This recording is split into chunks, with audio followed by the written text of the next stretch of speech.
तर hi hello नमस्कार सगळ्यांना, गुड मॉर्निंग, शुभ सकाळ. तर लहान मुलांचं खाऊ आपण विकत बाहेरून आणतो. आपल्याला थोडीच माहिती असतं की ते कशा प्रकारे बनवलं जातं. तर आज मी घरच्या घरी तुम्हाला लहान मुलांचा सेरेलॅक्स म्हणजेच खाऊ मी कशा पद्धतीने बनवते हे तुमच्याशी शेअर करणार आहे. तर व्हिडिओ स्किप न करता संपूर्ण पहा. चला तर मग बघूया.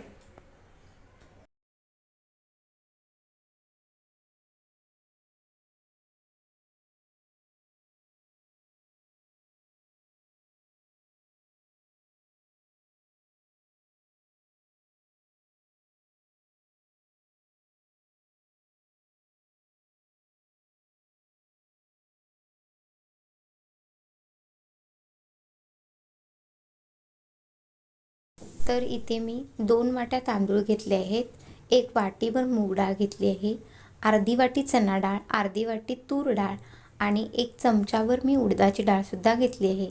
त्यानंतर इकडे मी बदाम, थोडे शेंगदाणे आणि काजूसुद्धा घेतले आहेत. हे प्रमाण तुम्ही कमी जास्तसुद्धा घेऊ शकता. त्यानंतर आता आपल्याला हे स्वच्छ असं एक 3-4 पाण्याने स्वच्छ असं धुवून घ्यायचं आहे. तर इकडं मी एक पातेलं घेतलं आहे, त्यामध्ये पाणी ओतून घेतलं आहे. आता याच्यामध्ये मी तांदूळ आणि डाळ स्वच्छ अशी धुवून घेणार आहे. तर अशाच पद्धतीने मी एक 3-4 वेळा हे स्वच्छ तांदूळ आणि डाळ धुवून घेणार आहे, जेणेकरून आपण हे तांदूळ आणि डाळी बाहेरून विकत आणतो तर डाळी खराब होऊ नये म्हणून त्यासाठी पावडर लावली जाते. तर ती पावडर पूर्णपणे निघून जावे यासाठी मी हे स्वच्छ एक 3-4 पाण्याने धुवून घेणार आहे. तर मी डाळ आणि तांदूळ स्वच्छ असे धुवून घेतले आहेत. आता इकडे मी स्वच्छ असा रुमाल घेतला आहे. तर आमच्या किचन ओट्यावर खूप ऊन येतं, तर मी अशा पद्धतीने रुमालावर ही डाळ आणि तांदूळ पसरवून दिला आहे. किमान 1 तासभर तरी आपल्याला याच्यातील पाणी पूर्णपणे सुकवून घ्यायचं आहे. तासाभरानंतर पाणी पूर्णपणे सुकलं आहे. त्यानंतर गॅसवर मी पॅन ठेवून घेतला होता. पॅनमध्ये मी आता शेंगदाणे, काजू आणि बदाम भाजून घेणार आहे. तर इथे काजू, बदाम आणि शेंगदाणेसुद्धा भाजले आहेत. आता मी काढून घेणार आहे. त्यानंतर इथे बघू शकता डाळसुद्धा आपली पूर्णपणे सुकली आहे. यातील पाणी पूर्णपणे सुकले आहे आणि अशा पद्धतीने कोरडी झाली आहे. आता आपल्याला ही डाळ, तांदूळ मंद गॅसवर म्हणजेच कमी गॅसवर भाजून घ्यायचं आहे. तर पॅनमध्ये मी हे ओतून घेतलं आहे आणि बारीक गॅसवर आपल्याला आता हे भाजून घ्यायचं आहे. हे भाजण्यासाठी आपल्याला जास्त टाईम लागतो, तरीसुद्धा आपल्याला हे पूर्णपणे बारीक गॅसवरच भाजून घ्यायचं आहे. तर इकडे मी अशा पद्धतीने आता हे भाजून घेत आहे.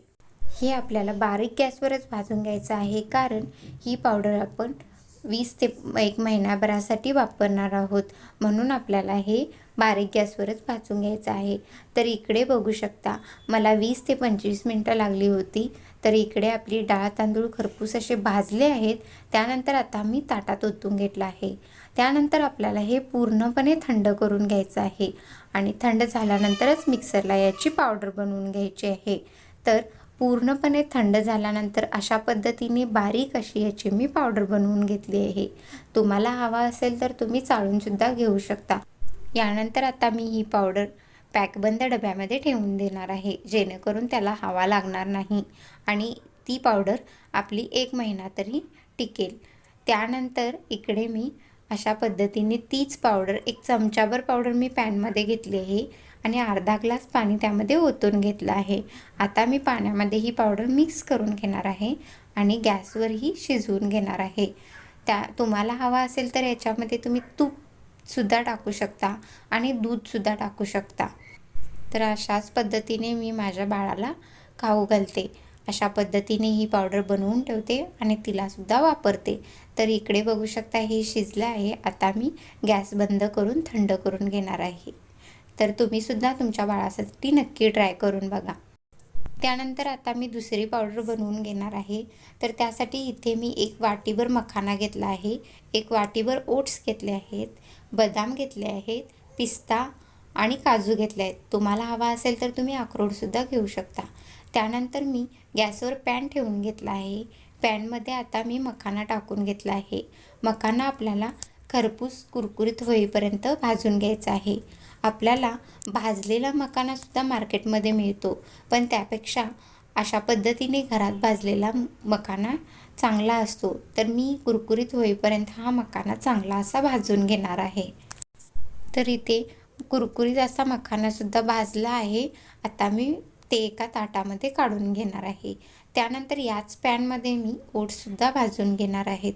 ओट्ससुद्धा आपल्याला थोडे कुरकुरीत होईपर्यंत भाजून घ्यायचे आहेत. तर इकडे मी अशा पद्धतीने ओट्ससुद्धा भाजून घेत आहे. तर इकडे बघू शकता तुम्ही ओट्ससुद्धा चांगले भाजले आहेत. आता हे सुद्धा मी त्याच ताटामध्ये काढून घेणार आहे. त्यानंतर याच पॅनमध्ये मी पिस्ता, काजू आणि बदामसुद्धा चांगले खरपूस होईपर्यंत भाजून घेणार आहे. तर इकडे मी काजू, बदाम, पिस्ता भाजून घेत आहे. तुम्ही याच्यामध्ये तुम्हाला हवे असेल तर मनुकेसुद्धा ॲड करू शकता, अक्रोडसुद्धा ॲड करू शकता. तर मी इथे काही मनुके वापरलेले नाहीत आणि अक्रोडसुद्धा वापरलेलं नाही. तर आता मी हे चांगलं खरपूस भाजून घेणार आहे. तुम्ही यामध्ये ना खारीक पावडरसुद्धा वापरू शकता. बाळासाठी खारीक ही खूप चांगली असते. तर माझ्याकडे आता खारीक पावडर संपली होती, तर मी खारका बारीक करून त्याची पावडर बनवून घेते. ते सुद्धा तुमच्याशी नक्की शेअर करेन. ते नंतर तुम्ही याच्यामध्ये जरी ॲड केलं तरीसुद्धा चालू शकतं. त्यानंतर इकडे काजू, बदामसुद्धा भाजले आहेत. मी अशा पद्धतीने ते ताटात काढून घेतलं आहे. त्यानंतर हे सुद्धा आपल्याला पूर्णपणे थंड करून घ्यायचं आहे. पूर्णपणे थंड झाल्यानंतर मिक्सरला मी हे सुद्धा बारीक असं वाटून घेणार आहे. तर इकडे बघू शकता थंड झाल्यानंतर मिक्सरला मी याची अशा पद्धतीने बारीक अशी पावडर बनवून घेतली आहे.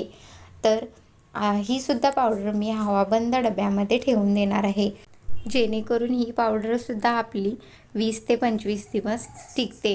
ही पावडरसुद्धा मी माझ्या बाळाला दुधामध्ये मिक्स करून शिजवूनच वापरते. तर अशा पद्धतीने मी तुम्हाला या दोन्ही रेसिपीज दाखवल्या आहेत. तुम्हीसुद्धा तुमच्या बाळाला नक्की ट्राय करून बघा. मी सुद्धा माझ्या बाळाला हेच पावडर वापरते, म्हणून तुमच्याशी शेअर केला. तर हे तुम्हाला रेसिपी कशी वाटली? तर दोन्ही पद्धतीने बनवलेला बाळासाठीचा खाऊ जर तुम्हाला आवडला असेल तर तुम्हीसुद्धा नक्की ट्राय करून बघा.